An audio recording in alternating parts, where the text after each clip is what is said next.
Yo, what's up, YouTube? This is your boy Junior, aka Smoking Guns, out here in Tucson, Arizona, representing the Ultimate Trainer. So what tonight's video is going to be about is, what is the best kind of cardio that you are able to do? Low intensity versus high intensity, okay? Low intensity versus high intensity cardio. Main reason I'm coming out with this video is because I had a couple of subscribers ask me about certain cardio routines that they should be able to do to be able to burn fat or lose weight, or certain types of cardio that they should do in pretty much in the fashion of, should they be doing lower intensity cardio, should they be doing higher intensity cardio, when they should be doing the cardio, so forth and so forth. Okay, so hopefully this answers a lot of those questions. Now, when you are doing your cardio, there's different cardio levels that you can be doing, and they fall on a certain line. Now, this line that it falls on is pretty much your heart rate. Okay, so when you're doing your lower intensity cardio, it can put you from either a low intensity to a moderate intensity. Okay, now that low intensity scale, that's falling more around the 50% range. When you get into the higher intensity or more aerobic state of cardio, now you're getting anywhere between 80 to 85% of your maximum heart range. Now, when you go more than 85% of your maximum heart range, that's when you start going anaerobic, and then you start going into more like VO2 type training, where you're just straight going balls to the wall type training. Okay, now, like I said, the good thing about being on the lower scale, now when you're in the lower scale, you can be on the lower scale from like 50 to 60%, where more like you're not even really doing nothing, you're just kind of warming up to get your body ready. But when you're getting more into the fat burning zone of your cardio, now what you're doing is you're working your heart rate at a rate of, I would say 60 to 70% of your maximum heart rate. Okay, very, very good to be able to do that type of cardio, just for the simple fact is it is targeting the fat storage that is in your body.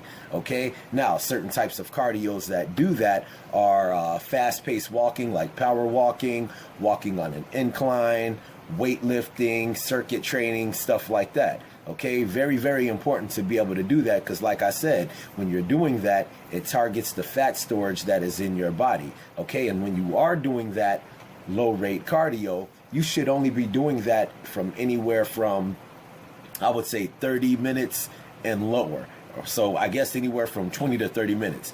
Main reason you only want to do it from 20 to 30 minutes is because once you go beyond that 30-minute range, what happens is you reach a plateau where your fat loss plummets into a plateau, and it won't spike back up until after a certain number of time. Okay, so after that range of time, once it plateaus, then it'll rise back up. But that doesn't mean that you still can't do it, just for the simple fact is, even though you still are doing the cardio, you are still going to burn those calories, even if you do it more than 30 minutes. So it really doesn't matter. You can still do it more than 30 minutes, but after 30 minutes, you're not going to be targeting the fat like you do in that first 20 to 30 minutes. Okay, so like I said, for that fat loss range of cardio, you're going to be doing that anywhere from 60 to 70% of your maximum heart rate.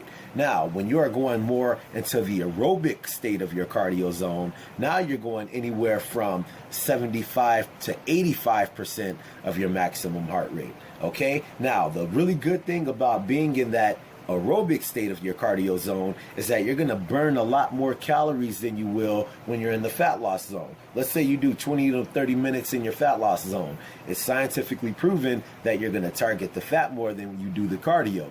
But if you do that same 20 to 30 minutes more in the aerobic zone, then it's scientifically proven that you're going to burn more calories, just because your heart rate is beating at a higher extent.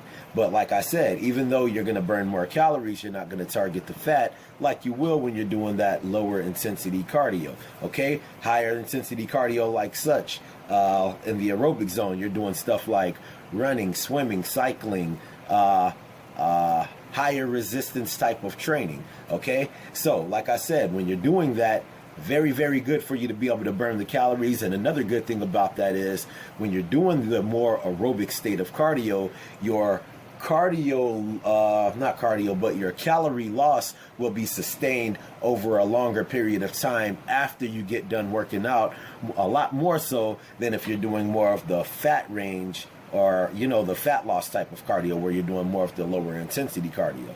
Okay, so like I said, for the lower intensity cardio, it's really good for people that are just trying to slim down. Bodybuilders use it a lot. Or if you're just trying to increase your stamina and stuff like that, you know what I mean? So hopefully that helps you guys out. Now, which one is better? A lot of people have a big misconception on, oh, I should be doing this or I should be doing that. Neither one of them beats each other out, okay? They're both very, very important for you to use. Me, for instance, I use them both in my training. I use high-intensity interval training. I also use the jump rope. The jump rope is a very, very, very good way to be able to get that aerobic training, and you can even take it more into the anaerobic training, just for the simple fact is when you're doing anaerobic training, you're doing more higher intensity type of cardio with short periods of time, which I will be making another video about. Okay, and then I also do the more lower intensity cardio, where after I get done doing my weightlifting, which is also lower intensity cardio. You can also do that with higher intensity cardio, but I keep my heart rate more in the fat loss range or in the fat zone. So after I do my weightlifting, what I'll do is I'll do anywhere from 20 to 30 minutes on the step mill, and I'll do it at a moderate pace, so it keeps my metabolism going and I am able to burn more fat at a higher rate.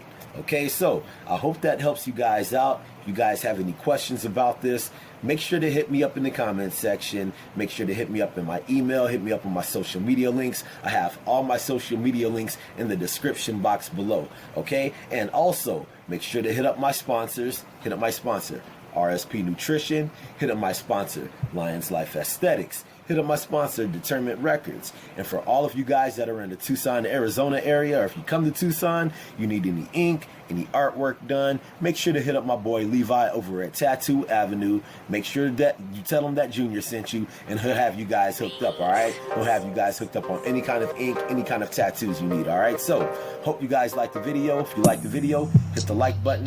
Make sure to subscribe to the channel if you haven't subscribed already, all right? Holla at your boy. I swear, just wait up 100.